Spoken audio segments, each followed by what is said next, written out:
First of all, thank you everyone for joining us today, this evening, this morning, depending on where you are in the world. For those of you who are new to these exchange sessions, my name is Jenn Ellis, and along with Benni Allan, we are the co-founders of AORA. AORA is a virtual platform that we launched in June 2020 that combines art, architecture, music, and more with the aim of instilling a sense of calm, well-being, and discovery. We have rotating curated exhibitions, and this third one has been looking at bodies. And so it's with a lot of excitement that every single week we've been having virtual gatherings that bring together thinkers, makers, creators across different disciplines to discuss topics that we think might be of interest. So today we'll be thinking about art and the senses. So it's quite an expansive topic, but we are delighted today to have with us artists Jane and Louise Wilson. We have a perfumer with us, Maya, as well as a composer, Emma Kate, and last but not least, a curator, Becca. So without further ado, I think the main interest is perhaps to hear from them rather than from us. So perhaps Jane and Louise, you could tell us a little bit about yourselves and your practice. Great. Thanks for that introduction, Jen. I'd just like to start by saying art and the senses is a very interesting starting point for us to consider in terms of our own collaborative practice. And we've been working as part of an artist duo for over 3 decades now. I'm Jane and I'm Louise. And our collaboration began officially in 1989 when we both graduated with identical degree shows from separate art colleges 300 miles apart. A play, if you like, on a psychic phenomena of twins, though more by design than telepathy in this image relates to that time. Yeah. The work we produced featured a series of large black and white hand-printed images of ourselves caught mid-performance within elaborate restagings of familiar domestic settings, such as the garage of our family home. And we went on to create several video and film installations, which through carefully choreographed film installations, sound works, and photography, we've explored some of Europe's least accessible sites, including a former Stasi prison in East Berlin, the British House of Parliament, and the huge Star City complex in Moscow, a key site of the Russian space program. Which leads me on to sensing a psychic form of architecture, sight and surveillance as installation. Many of our early film installations, including Stasi City, relate to the central premise that the 2 double screens represent 2 alternative perspectives, each in a dialogue with each other. Whilst one is the onlooker, the other is being looked at. One represents the human and the other the surveillance camera. Stasi City reverses the terms of the abandoned headquarters. Or, for example, next slide, in our 13-screen video installation of Free and Anonymous Monument, based on Victor Passmore's Apollo Pavilion, part walkthrough, part plastic architecture, that restages a memory of once having inhabited space.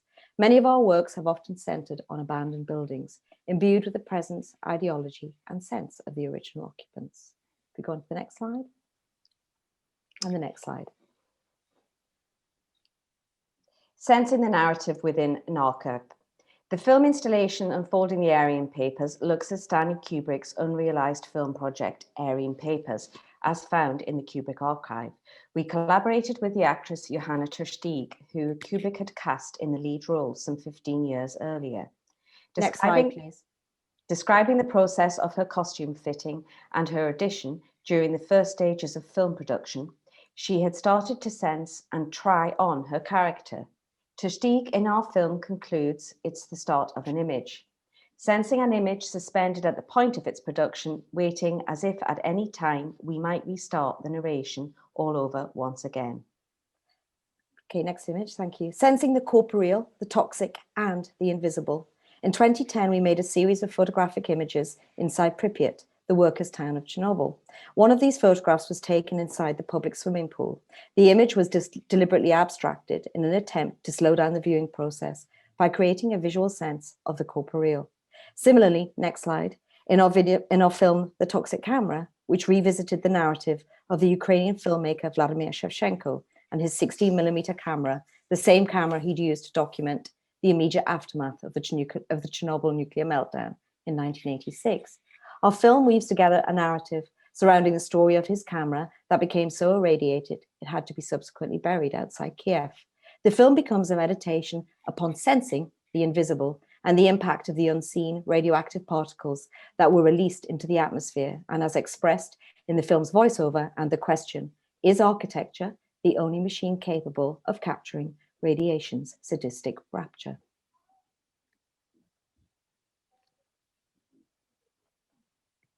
Jane, you've gone. Hear me? Yeah. Oh, brilliant. The sense of community in curation and art in installation. In 2020, we were appointed coordinators for the 252nd Royal Academy Summer Exhibition, the first time it'd been coordinated by an artistic duo and the first time ever during a pandemic. The exhibition's thematic at the set at the beginning, it was set at the end of 2019, was Rapture in Fracture, and the title hints at the duality of us as an artistic duo. It also invites us to think about ratios and relations. Collaboration is an intrinsic way of working, and we were keen for the exhibition to be a collective effort, with concepts and threads emerging from our discussions with the Summer Exhibition Committee as a whole. We began looking at the open submissions before the pandemic, and we were looking at themes surrounding identity, climate emergency, and the importance of representing diversity and marginality. The need for social distancing became an extra sensibility that we all had to adopt, and something we could not have foreseen before the lockdown in March. Hierarchy felt utterly irrelevant in this circumstance. Conversation and collaboration was absolutely vital now more than ever.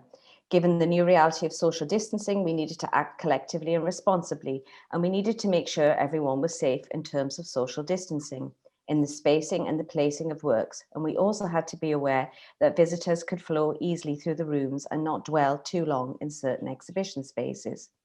Sound art offered a solution in the threshold spaces of the staircase and the vestibule, the spaces before entering the galleries, where we installed an immersive sound work by Brian Eno. We wanted people to enter and not feel too anxious, and for it to be an encounter that could happen collectively in a socially distanced way. Using sound became an all-important transitional moment at the beginning of the exhibition. And finally, a sense of faith in the virtual and transitional. Our original thematic of rapture and fracture is reflected in one of the images that we included in the AORA visual online exhibition.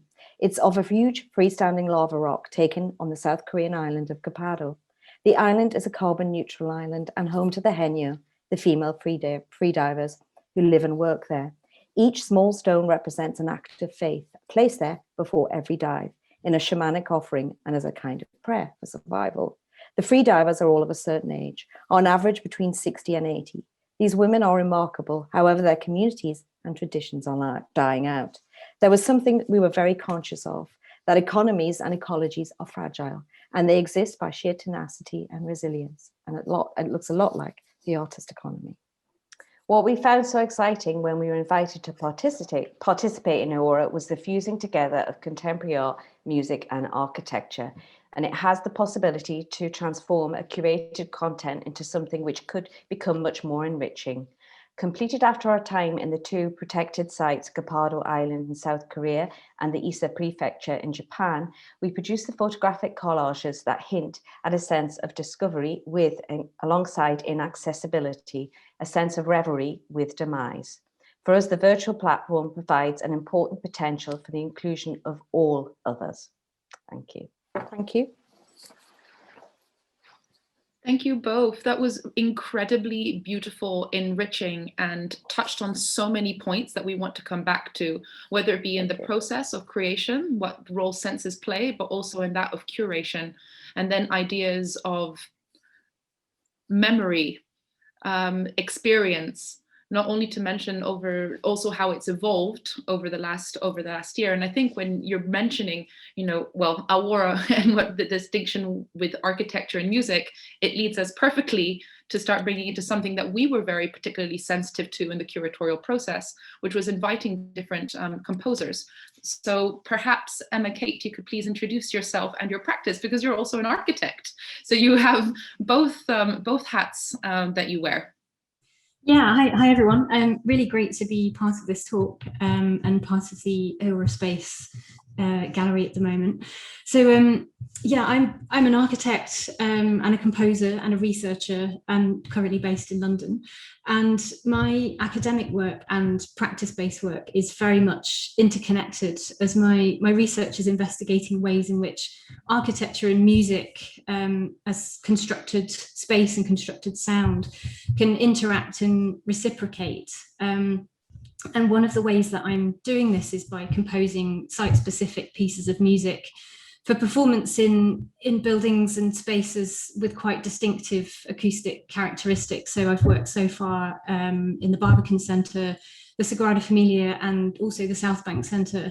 I mean, the Sagrada Familia project was particularly interesting because it has a 12-second reverberation time and such huge distances. So I was able to play with things like putting musicians 64 meters in the air on balconies and sort of 80 something meters apart. So these sort of extreme conditions that I'm also really interested in. And because I originally trained and qualified as an architect, part of my musical composition process is based in drawing and 3D scanning. So this is an image of a 3D scan that's on the page at the moment. And 3D modeling of spaces and acoustic simulation, mostly to understand how spaces sound, both in terms of their acoustic qualities, but also to understand how the placement of musicians or sound sources within that space might affect the way that the music is heard or perceived by an audience. And I've been really lucky enough to test this with some fantastic musicians and orchestras in some incredible spaces. I'm actually giving a talk tomorrow at the Worldwide Music Conference on the subject of composing for extreme spaces, where I'll be focusing more on the Sagrada Familia project. And I'm also currently one of the London Symphony Orchestra Perfumier composers, where I'm writing a piece for the full orchestra, which should have been performed this year, but unfortunately it was postponed until next year because of COVID. And in this piece, I'm not actually allowed to move musicians around the space. I can't sort of tamper with the layout too much, but I'm still exploring spatial ideas relating to ideas such as perspectival projection within the orchestration of the piece, and also some of the musical motifs that I'm working with convey ideas of distance and direction. So again, still very much related to architectural thinking. And thinking about how these spatial concepts can be adapted and transformed to become sort of organizational strategies for acoustic music. And I think on the next slide, oh no, sorry, this is the Sagrada Familia project. The slide after this, there was actually that's not the one, but it doesn't matter. Another strand of my research involves me making my own instruments. So I'm using, this is the one, sorry. I'm using 3D modeling and simulation tools, which are sort of, typically used in architectural practice to design and simulate how these instruments will sound before I make them. And I use digital manufacturing methods like 3D printing, CNC milling to achieve these sorts of complex shapes. And then finally, outside of my research, I also make a lot of electronic music, some of which you can hear in the AORA Space Gallery. And there's a video, I don't know if we'll have time to listen to a few seconds of it, but yeah, this is just an example of this sort of work where I'm combining field recordings with recordings of acoustic instruments and then digitally processing this. And the ideas behind the electronic work sort of feeds into the research. That, yeah, sorry, I'll let you listen to the sound. I've stopped talking now.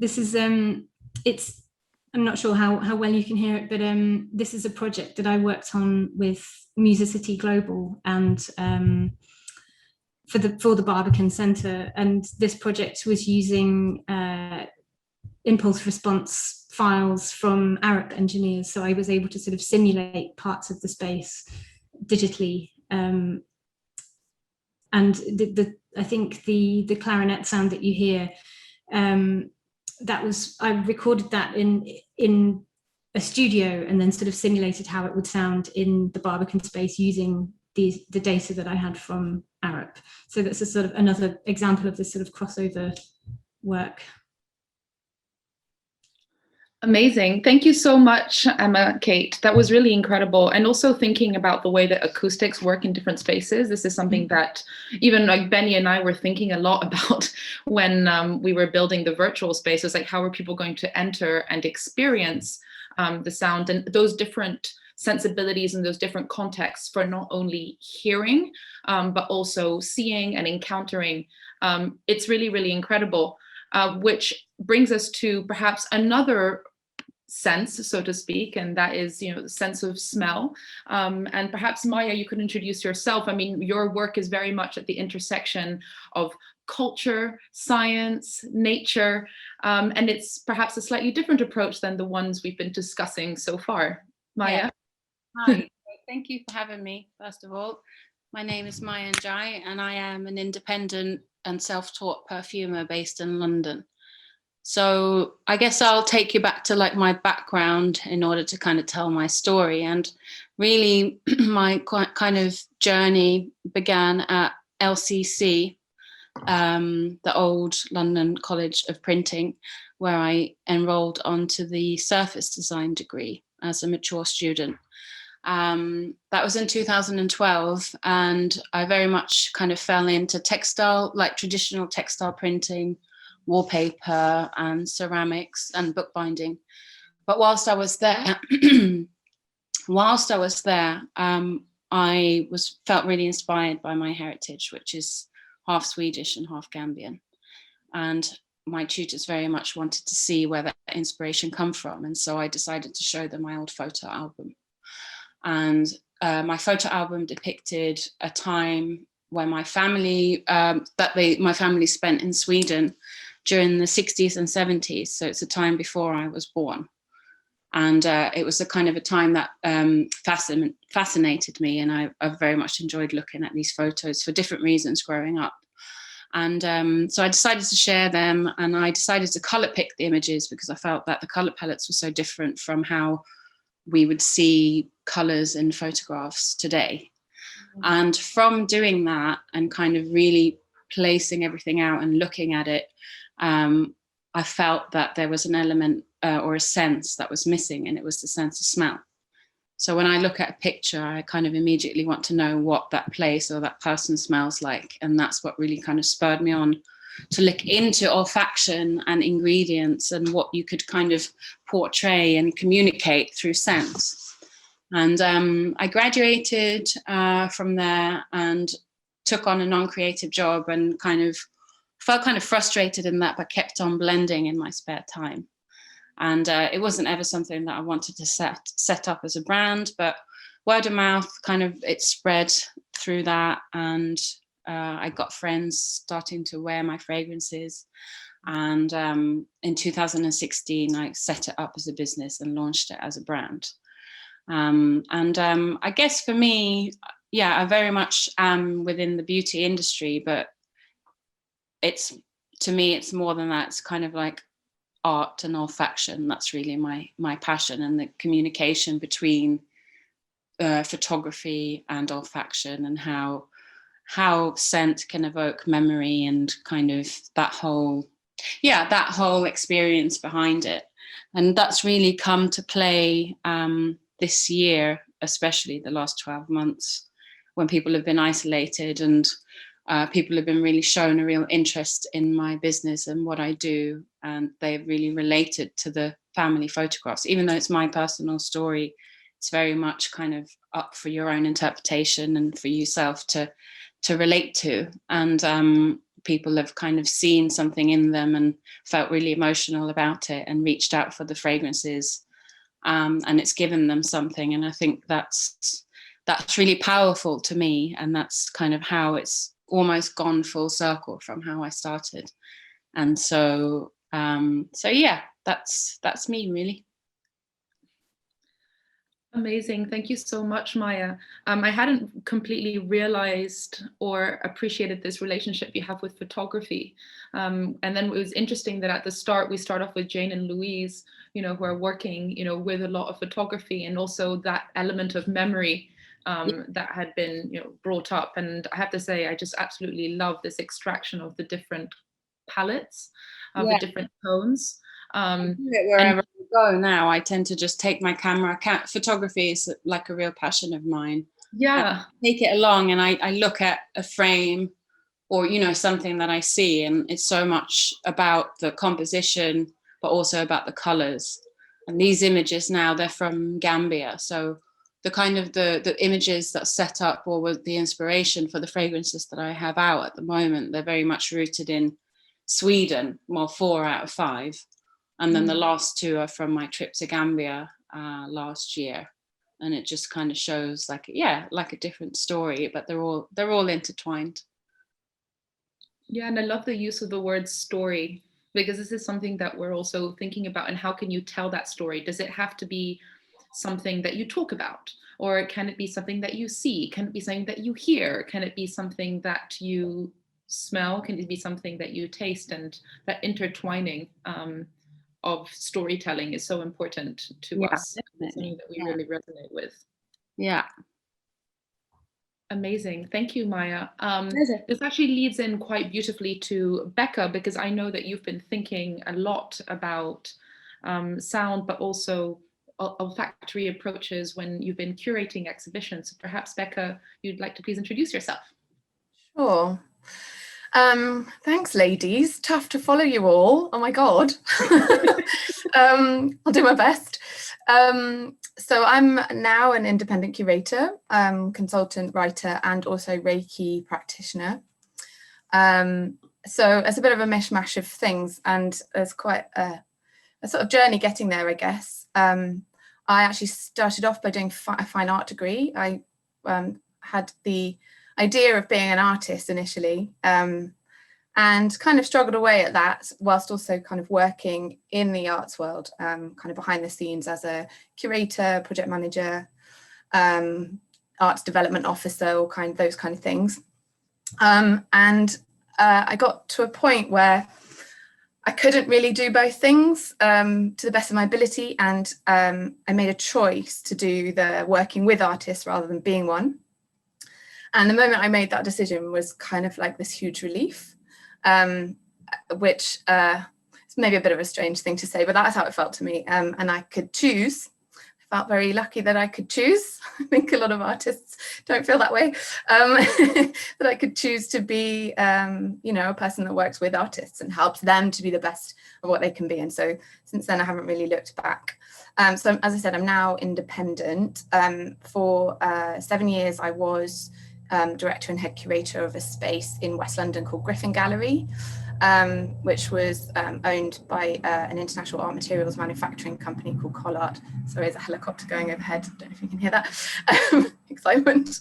And then I became head curator of a new space that the same company built in White City called Elephant West, which was built on the site of an old petrol station, gas station, and so this big kind of warehouse space.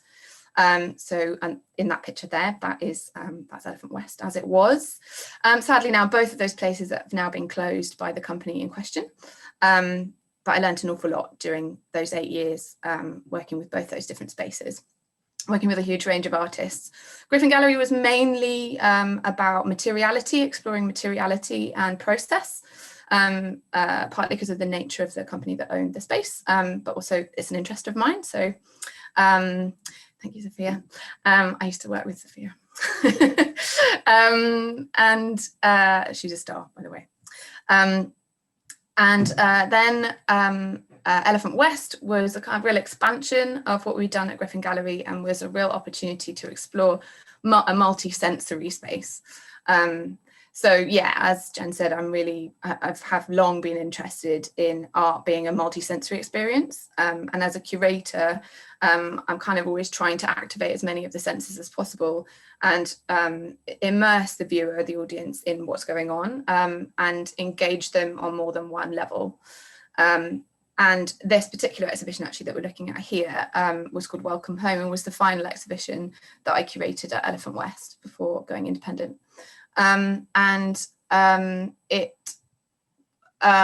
It was about home of the future, and I invited a number of artists to respond to that idea. And what came back very strongly was an idea of home as a space for healing. And so we created a series of installations in that space that were very interactive. So that space that you see on the right-hand side in this image invited people to sit and smell and touch, and the artists, Bauman Leahy, a collaborating duo, also then led a very multi-sensory kind of meditation to go with it. The piece at the back is David Rickard, and again that had sort of lots of things going on. You were asked to take your shoes off and walk on this kind of foamy ground, and there was a video, very kind of meditative video, and other things in this as well that really kind of engaged lots of different senses. One of the installations involved taste. You were encouraged to try some chocolate with salt, and it was a whole thing experience of getting to know salt and different types of salt and where they were from in the world. So kind of from that experience at Elephant West, I've then kind of in my independent practice really trying to kind of build a practice that is all about exploring multisensory experiences of art, through art, I should say. And also I'm starting to bring in the healing practice, the Reiki practice. This is kind of, until this point here, had always run like alongside. And now I'm finding ways to kind of unite the whole thing and think holistically about myself and my practice as well as the world at large. So I've recently established a collective of 15 artists under the banner of the Healing Collective, and they're amazing group of artists from all over the place who are engaged with the idea of healing, either as a kind of content to their practice as artists, or they have a kind of holistic practice that runs alongside and weaves throughout it, a bit like me. So we're engaged in a number of discussions at the moment about healing and the role that it plays in our individual practices, but also how that might expand out to audiences and beyond, and kind of seeking opportunities for that to have an expression in the coming months and years as well. I'm really kind of engaged with lots of networks as well, and I really believe in networks as being really critical to the survival of the human race, actually.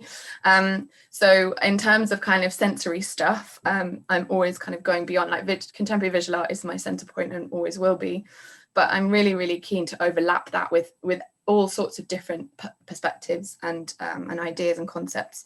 And so all the networks that I'm kind of involved in are really about that, about interconnecting, interlocking, and creating a larger impact really for all of us. And I think that pretty much sums me up.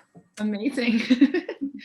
Thank you so much, Becca. There were several things there that really resonated, and I just want to highlight them. And, one of them was this idea of healing. This is something that Benni and I come back to often, but, the origin story for AORA was thinking about how to bring art to people in hospitals, people who were immobile, because we went down our respective rabbit holes of looking at how it had neurological benefits of improving mood, reducing stress, and all these different positive benefits. And from then onwards, it's become this online platform, but healing is very much at the kind of core of something we've been thinking about. And the other element is that of interconnectivity, right? Just from hearing all of you speak, no one person is doing one thing. You're all getting inspiration and coming at what you're creating from different angles, and what you're creating is also pluralistic, which is incredibly beautiful because it's expansive rather than pigeonholing. I was thinking that maybe we could kickstart with just the primary conversation. I feel like you've all kind of touched upon it, but that is what does art and the senses mean to you? Is there one in particular that stands out for you? Is it not art and maybe it's actually just something that's interwoven and doesn't need to be distinguished or categorized as such. Perhaps Jane and Louise, we could start off with you. That's a difficult question, really, because I mean, when you think about an installation, it is something that we're very concerned about, making it something that immerses you and surrounds you, but also something that, you know, you can inhabit and be inside as well as outside. You can walk through, you can become part of. I think all of those things, and they're very kind of they're very sort of liminal things that you can't necessarily specify as something very concrete. It's very much about an atmosphere and a feeling, and very much about a sense of peripheral and space not being something, you know, that you ordinarily see as a centering experience. It's something that opens out and floats around you, if that makes sense. I mean, I guess also as well, just to add to that, I think it's also, I think with the installations that we were making early on, we were really trying to kind of encapsulate something of a kinesthetic experience, which I think is really kind of almost the stepping stone to where we are in a virtual experience as well. So I think there's a sort of a kind of progression there that's kind of happened in a way, which is, yeah, you know, where we are now in some respects. Yeah, and I guess I'm bouncing off there, like Emma. I mean, in the Emma K, this must be something that also has developed for you as well, your relationship between art and the senses, especially if you approached it first as an architect. How did music start coming into your practice and what you're thinking about, and perhaps is it expanded the relationship between these different items that we're describing and chatting about? Yeah, I think it really started, the connection between music and architecture really started to make sense for me when I was coming towards the end of my architectural formal training, and I was noticing in architecture schools just how visually focused everything is. Like, all of your work has to be presented in a you know, visual portfolio, and you have to have, you know, drawings and models and things that you can primarily look at. And actually my master's thesis project was all about sound in the end. And a lot of my final pieces were sort of sound based rather than drawing based. It was very difficult to draw the project. And at that point I thought, this is something that I really should investigate further, and, you know, really dip into. And I think there's also, there's a big difference between sort of thinking about music as something that you go and experience at a concert, where you're met with the stage and everything kind of meets you face on, and then thinking about the more immersive aspects of sort of spatialized sound and what the possibilities are there. And I'm thinking particularly about artists like Bernhard Leitner and Max Neuhaus and people like this, who sort of really explore that boundary between architecture, art, and sound and music. And it ends up these pieces that you can't describe them as just one thing. You can't say, oh, it's just music, it's just architecture, it's just art. It sort of ends up being this amalgamation of all of these things. They're so sort of inextricably linked and tied together. And that's one of those sorts of boundaries, those disciplinary boundaries that are present in a lot of work. It's something that I'm also trying to sort of question those boundaries in my own work and say, well, you know, if I make these pieces where you can't make the distinction between what's music and what's sound, or what's an architectural construction and what's a sort of spatial sonic construction, I think that's where it starts to get really interesting for me. And it sounds like everybody's work here is also trying to sort of question those boundaries and break those boundaries down in a productive way, and, you know, making something that's truly, maybe interdisciplinary is not the right word, maybe sort of transdisciplinary. You know, it doesn't fit in a box, which is really exciting. Yeah, I like that word, transdisciplinary. I think that's really interesting, because it really carries over that sense of extension across different disciplines. And I guess, you know, Maya, I'm curious, when you're describing about your journey and your olfactory journey and how it was maybe something that you were, doing on the side and something that you were developing. Perhaps you could share with us a little bit more, how that came across, and was it, especially with the context of the photographs, was it something that you looked at and then it started sparking something and then you had a particular sense in mind? Yeah, I'm very curious. Yeah, so I guess I've sort of realized as I've gone on and explored more that synesthesia plays a big part in how I work. And I think, to be honest, that was what made me curious about what else I can do and made me feel like I hadn't kind of completed the whatever the creative aspect that I was kind of seeking. And when I look at the photographs that I had, the colors were almost as important as the images themselves.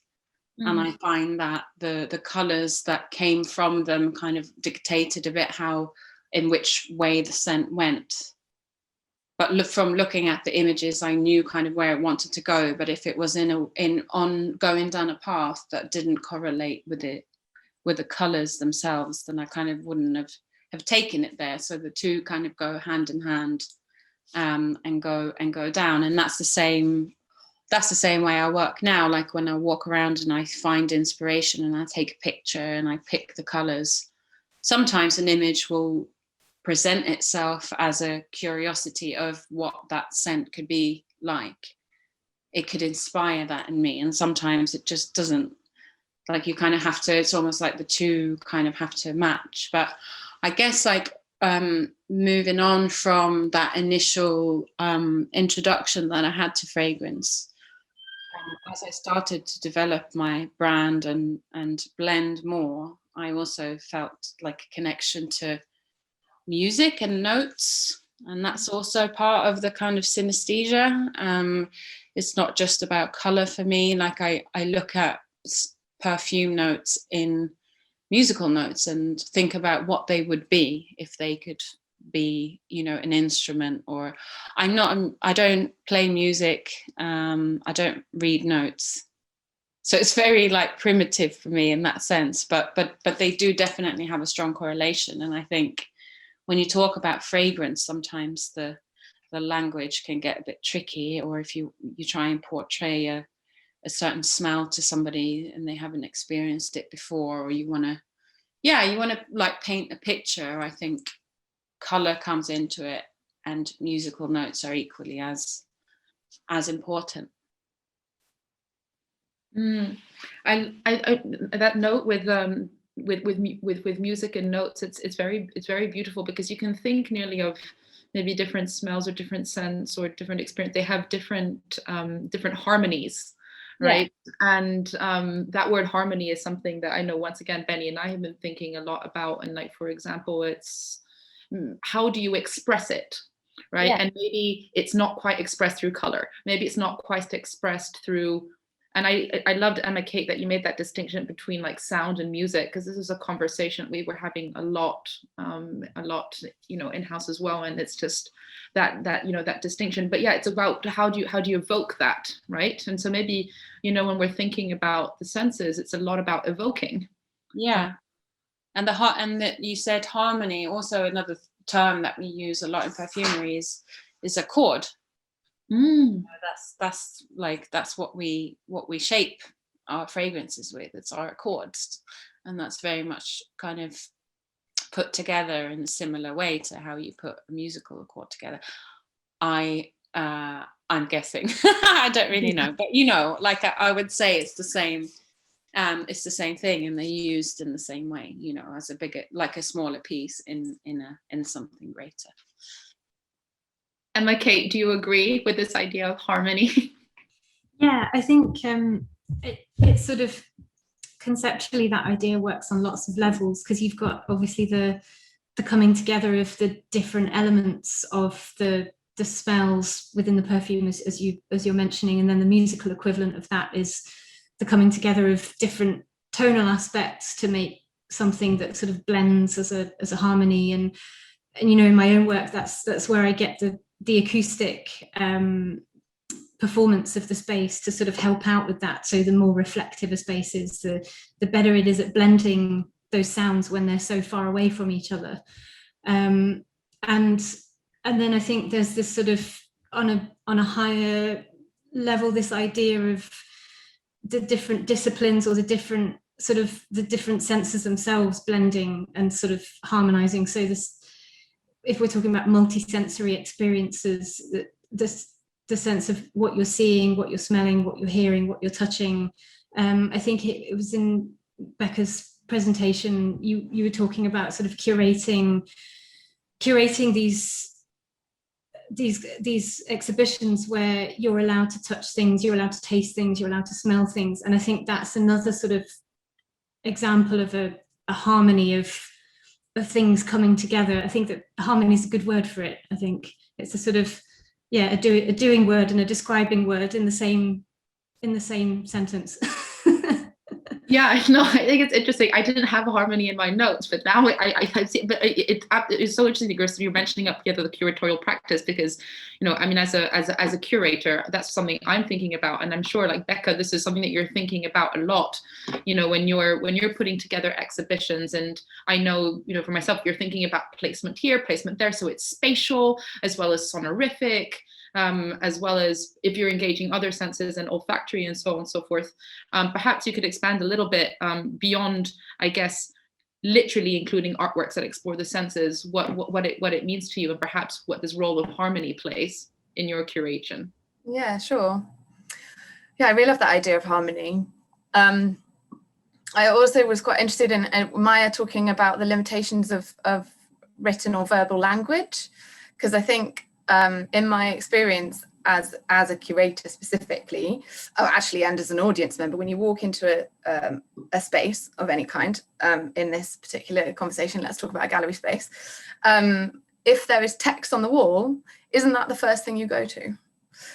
Just naturally, as a human being, I think we're just drawn to text because we kind of want to know and understand, and we're so up in our heads because of probably the culture that, well, certainly I've grown up in, has been like all about up here. We're very visually orientated, I think, in my culture. I mean, the phrase "seeing is believing" is like, to me, that says everything. I actually don't really believe that anymore.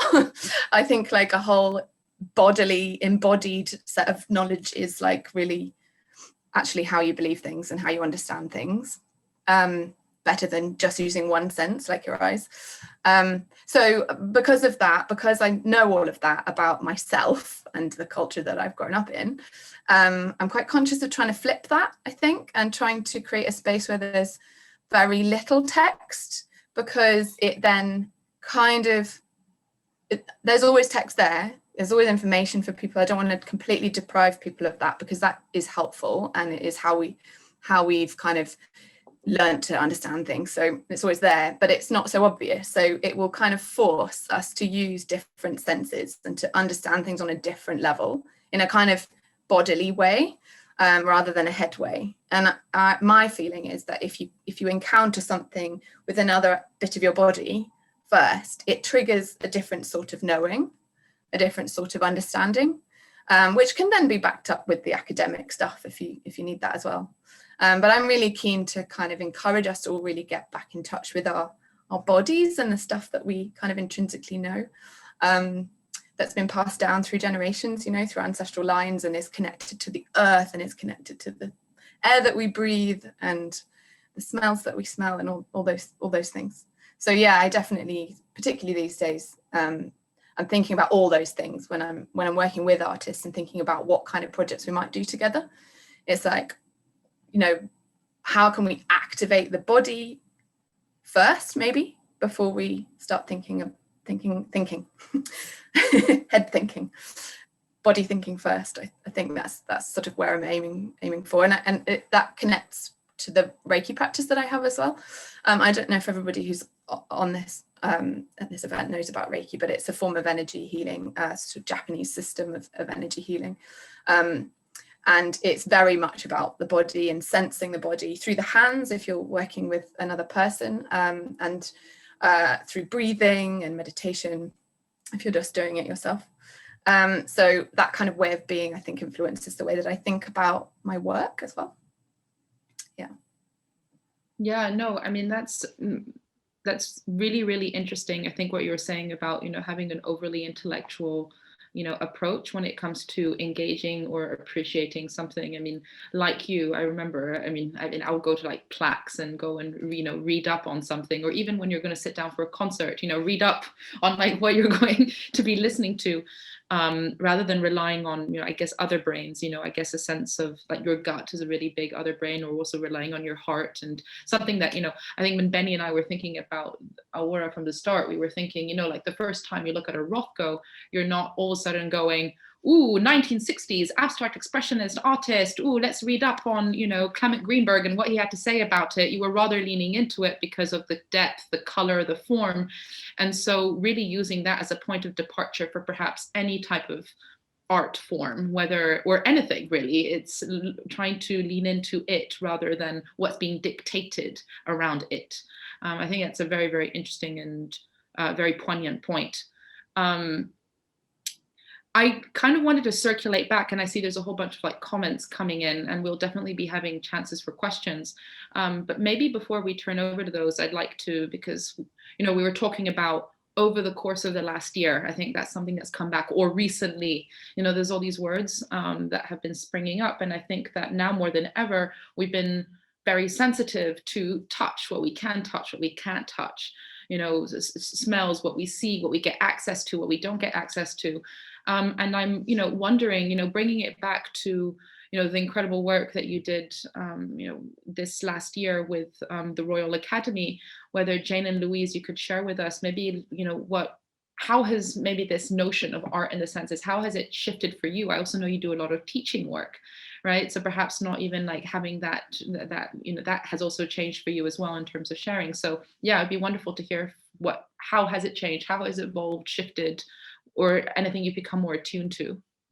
I think that's really interesting. It's so interesting to hear everyone's accounts in a way, because actually, especially the kind of instant sort of resistance to the wall text, I do know that feeling. And in fact, how interesting that when we were, putting the exhibition for the Royal Academy together, that was one of the things that we actually actively had to remove because of social distancing and because of getting a flow of people through the space that they couldn't stop and read text. And so actually we were very conscious when we were thinking about the installation and thinking about working with the artworks that we kind of put them in relation to each other in such a way that you could experience it visually and immersively, but also not have to necessarily have a whole tome to kind of get through before you could encounter the work as such, so that was key. And then I think also just working remotely has been really interesting in terms of the teaching side of what we've been doing, because actually you've found that you're sort of sharing a space in a way that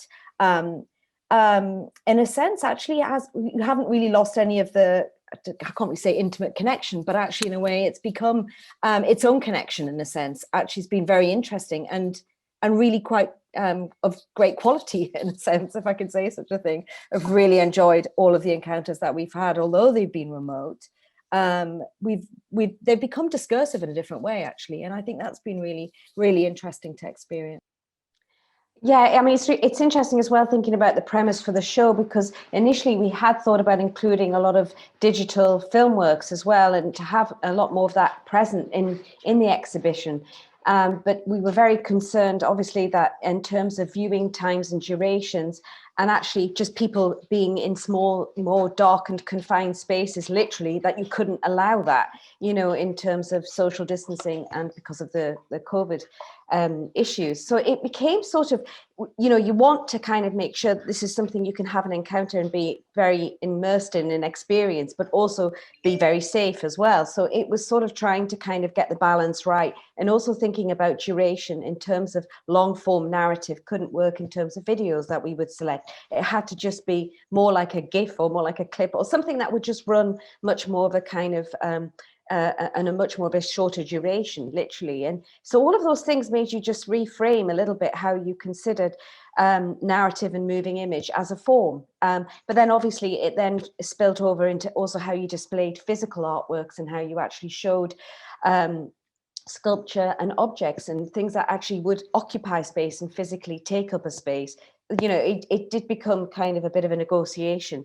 But I think, like we said, the first thing that went was the text, bizarrely enough. But actually also as well, it was just such a wonderful privilege to be able to handle work as well, because, you know, we'd all been in lockdown. I mean, people have obviously, you could go to the studio and things, but it's not the same thing as actually just being able to handle other artists' work. And, you know, I mean, obviously there was a huge responsibility and privilege with that, but it was a real pleasure as well. And I think, you know, that was something that we really kind of valued, you know, yeah. So it's, you know, like Jane said, thinking about durational work was a big concern at that point. And as you mentioned with narrative video work, it would have been difficult to have kept many people in one darkened room all together for a long period of time. That wasn't possible. So we had to rethink about, you know, working with moving image in a way that it became maybe sculptural, or it became something that was you could dip into and dip out of. You didn't necessarily have to kind of engage through the whole duration of it. I think it was interesting, just initially, just to finally say that when you just actually open it up and the show was open to the public, it was actually quite emotional just seeing people gathering in groups, even though they were small socially distanced groups. Just seeing people interact with seeing something was, you know, to come to visit an artwork, come to see an exhibition and actually see that kind of encounter happening literally in real time was like, oh my goodness, it's not through the prism of the screen or through a, you know, something else. It actually was a real physical encounter. It was actually quite, yeah, it sort of put you back to the real core of where the whole thing needs to be. And also just to follow up, just so you mentioned just again on the teaching question about working remotely, actually, I think I've just come to the conclusion why it was so valuable in a way, because I think you have an intimacy of one-to-one a lot more, intriguingly enough, through the Zoom process. Intriguingly enough, although we were doing group crits as well, but actually just having one-to-one was really valuable. It's interesting. I've just seen one of our students, but Raffaella might want to comment on this. But she's, but I don't want to put her on the spot. But it'd be interesting to hear. Yeah, no, I mean, I think there was multiple things. Once again, multiple things that you pointed out there, and I love this idea of appreciation for the artwork when you do encounter it in real life. This appreciation of the artist, the creator, or maybe you're like the curator, the person who's put it, you know, together. And I think that's really important. We had a talk a couple of weeks ago, and the element of duration is also an interesting aspect that you bring up, right? Because they were talking about like whizzing around, you know, in spaces in order to see something, as opposed to taking some time with it. And, you know, whether it be you're, you know, smelling a scent or listening to a piece of music, you're going to get out of it as much as you put in, I think, even to a certain extent. So, you know, like really take time. So maybe, you know, when we think about, you know, the senses, so to speak, there's also that time element to it, and something about just taking a bit of time with it and really just taking that focus back. But I think on the other hand, there was something else that was interesting, which was talking about, you know, the digital as another space. And this is something that obviously, you know, like Benni and I have been thinking a lot about, and one of their catchphrases is that we're really trying to build in the digital world with soul. So, you know, how does that come across? That comes across through trying to bring together people carefully and with thoughtful matchmaking, but also connecting them, because at the end of the day, it's about people. So that's why when you see people congregated or people engaging with your music or engaging with your scent or engaging with whatever it is that they've made, you know, there is a sense of that audience, which is just so important. I wonder, I would love to hear from the rest of you, you know, how it is, this idea of, you know, this, you know, the senses, how this has developed or changed or shifted for you in the last year. I mean, Maya, you were saying that there has been like this, that people have like awakened, you know, and I think there must be so much, you know, with this sense of like memory, you know, this sense of going to places, of feeling places, like how do you travel, right? We had this conversation beforehand with a restaurateur when he was saying that, you know, via food, right? But like for me, it also can be through looking at something that triggers then something else. Oh, sorry, Maya, you're on mute.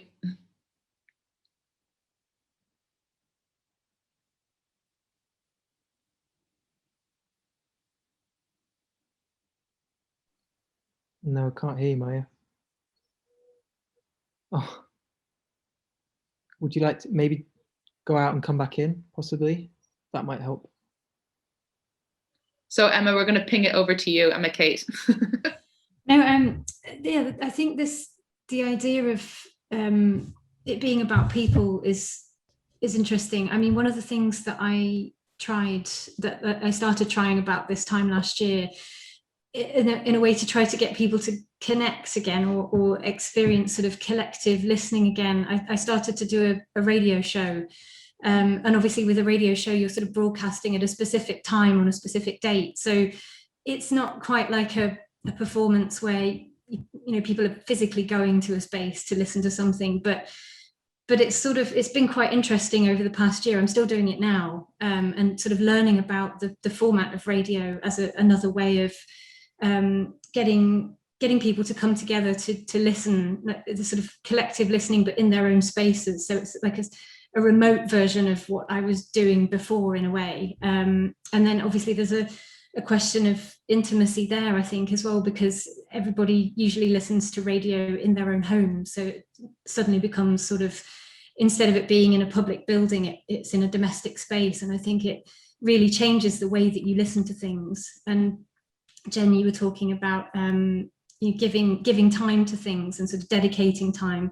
And I think that's something that I've been thinking about a lot during lockdown, the difference between sort of just hearing music or hearing sonic art and then actually listening to it and dedicating time to listen to it. And that's one of the things that with the format of broadcasting, I think it does make people listen to things differently, and listening being the sort of the key word there.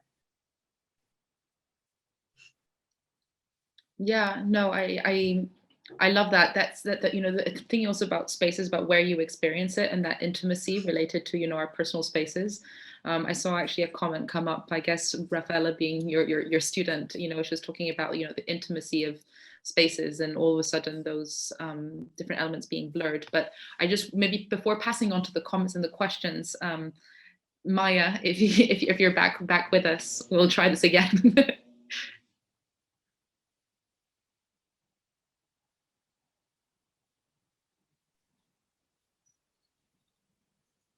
No, unfortunately not.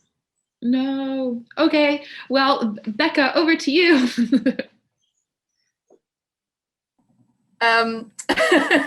Okay. Oh, that's so sad. I want to do what Maya want to say. Yeah, I think I'm really interested in the time-based conversation. Definitely. Like, I've found personally my attention span has just shrunk for things online. The one place, actually, you'll like this, hopefully, one place where I did slow down was on AORA space. So you've done something great there, guys. Like, it really did encourage me to like stay and be slow, and yeah, like it really does. But not many spaces do online. It's like you run out of energy for it. So I like, one of the things I've been thinking about a bit is, because obviously we've all kind of gone online now, and I don't think that's like in a much bigger way than even we'd done like a year ago. I don't think that's going away. I think like people have seen the opportunities, and it's certainly going to take a while for everyone to feel completely comfortable being back in big crowds and things like that. So I've been thinking a bit about how to make the online experience multisensory, and thinking like, how do I, if I'm going to run an event or an exhibition, maybe there's something I can put in the post to send to people. Actually, I was thinking about scent as being one of those things. Maya, maybe we can collaborate. You know, or something to touch, or, you know, something to handle, so that you're not just the screen, there's also like, you're kind of reaching out, making a connection between the two things. I think that's quite an interesting space that that certainly people are starting to explore it. I've seen some things happening, but I'm kind of keen to see what else can be done with that.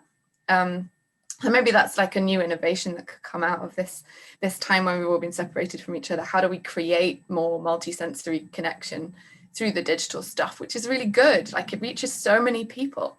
That's the amazing thing about it. It reaches way more people than it would if you just had a little gallery in Hoxton, for example.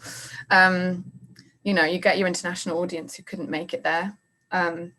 So yeah, I'm quite interested in that, to see how that might become like a parallel thing to the real life stuff, which is, for me, is always going to be the first thing, because just being around, being in a space and feeling everything is, you just can't replicate that online, and shouldn't try, I don't think. It's like a different thing, isn't it? Yeah, I mean, I think there's so much there that you said where, you know, I'm like, ah, yes, it resonates. You know, I you know, number one, thinking about hybridity is something that we're thinking a lot about, whether that be, you know, in the context of feeling something now if we're all together, or even just using the digital as a launching platform for them to go experience something in real life. And it's not a question about translation, as you say, really, really not. It's literally about carving and creating, you know, another space. In that sense, it's not about competition, it's about support. And I think those two things are really, really important to bear in mind. And also, I mean, the element of access, which kind of links in quite beautifully with a comment from Lala Thorpe, which was thinking about, interesting to talk to people whose senses are compromised, e.g. deafness, blindness. We have all ours, I think, you know, yet another very interesting perspective on experience of communication. I think also our senses were enhanced or heightened or indeed tested by lockdown. Yeah, completely. And thinking also about these levels of, you know, when you think about access, it's not just about travel, right? It's also about exactly what you've described, you know, Lala, thinking about, you know, taste and hi, and like, you know, we are like, whatever is like the different senses, how you feel and how you think. And this is something actually, Benni and I, when we were researching on creating the space, we spoke with a doctor who had a specialism in autism at King's College London, to think about, you know, maybe how you could navigate so that you wouldn't be maybe triggered. Or we also spoke with a doctor at Moorfields Hospital, so to think about, you know, the way the eyes would move in the space. And then also Benni, as an architect, you know, he created the space, and you'll notice that it's flat. And it's flat because we wanted people maybe who had, you know, limited mobility, you know, to not feel, once again, like they couldn't navigate, right? Because you wouldn't go, stairs, you know, you have that open accessibility. So I think that's an amazing comment. And this is something that actually Louise and Jane and I, we chatted about briefly last week. We were in the back of our minds. So yeah, thank you so much for raising that. If you have any other comments, please feel free to introduce them. Oh, here we have a question from Alison Turner. Do you think by creating an immersive experience with multisensory levels, it's for a desire to share with the same experience with the participant, the viewer? Perhaps, you know, Becca? I think that's super interesting. Alison, thank you for that question. Yeah, I think I'm definitely interested in like removing hierarchies, and I think text can be like an imposed hierarchy. This is what I say, therefore this is what this is about. So for me, take that away or put it somewhere else, and then you are suddenly just being a human in the space, and it doesn't matter what knowledge you have or what previous experiences you have, you just bring your human self into that space and you share that. So yeah, 100%, like, I think you've hit the nail on the head there. It's like a shared human experience without any need for hierarchical knowledge. So yeah, like totally, for me anyway. And I guess that also comes into not just knowledge, but also the physical side as well, in terms of mobility and accessibility, sight, everything else. You kind of also want to try and encourage a space that also you know, makes that a place to inhabit as well, even if you have those challenges around you. Yeah, no, I think that's really, really important. I commented beforehand on a comment from Rafaela Davies, which I think was quite beautiful and quite poignant, which she wrote. The online element obviously crosses the boundaries of your personal space. By limiting the separation, there is a shift in the level of intimacy, or a different perspective on what intimacy and connection can be. And, you know, thank you so much for sharing that. And, you know, just absolutely, this is why, you know, we've been to a number of these Zoom calls or Zoom conversations, whether for work or for chat or so on and so forth. And, you know, I think even in thinking about the tone, you know, we've really been wanting this, you know, people can ask questions if they want to, they can turn their videos on if they want, or they don't, they can ping us afterwards for questions. But I think the creations of intimate space and also safe space is so important. And, you know, I think that's something where it links in very directly to the senses, no matter which ones are, most activated or most used, right? Because then, there's that, there is that sense of, yeah, I guess there's that extra layer of intimacy that you need to be creating, nowadays. Yeah, I think there's. Sorry. Oh. Yeah. Yeah, I was just gonna say as well, following up on that, actually, that there's an extra layer of intimacy, but also I think there's a kind of there's a profound negotiation around physicality as well within that, because actually when we meet often and when we talk often, especially if we're in a kind of in a Zoom situation, or sorry, in a tutorial situation, we're actually encountering the artwork, or we're encountering something, or we're discussing something that's physically in the space and physically in front of us.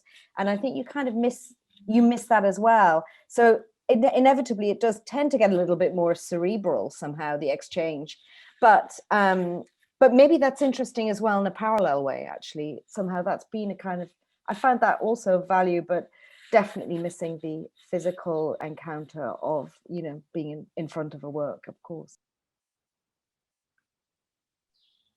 Amazing. One thing I'd just add to that, I think it would be really interesting to understand how this year has affected different generations, because I know from my nieces and nephews that they're much more connected digitally, and they have a very, very different perspective on the senses, whereas it's quite funny that Jen and I have created this virtual gallery because as people we're very, we like to touch things, we like to eat, but that kind of, we understand and we know the experiences as something physical, whereas I think people who are growing up now who are very connected to the digital have a very different understanding of what activates the senses.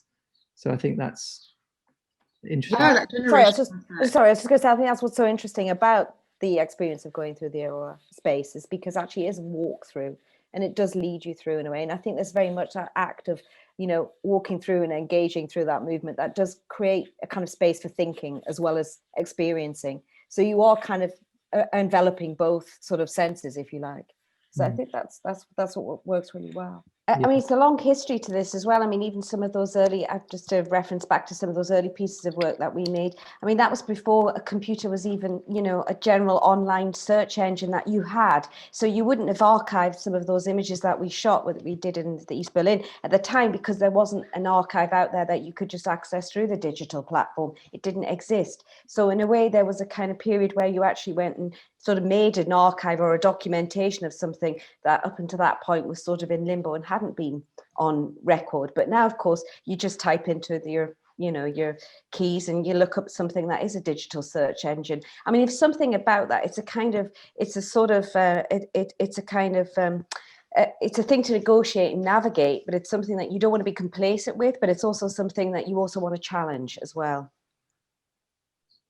Yeah, completely. I think that's the way we thought about the space as well, is that, this idea of slowness, we wanted to do something completely against the grain of what's going on at the moment. We are so visual, and we expect images to happen very quickly. So our aura is very, very different. And, Jen will comment on this, but the idea that you experience the gallery and there's not very few pieces, but compared to a normal exhibition, there isn't as many things on show. And that's also to give you time to be able to, spend some time with each artwork and not overloaded with images so that you just rush around and try and see everything.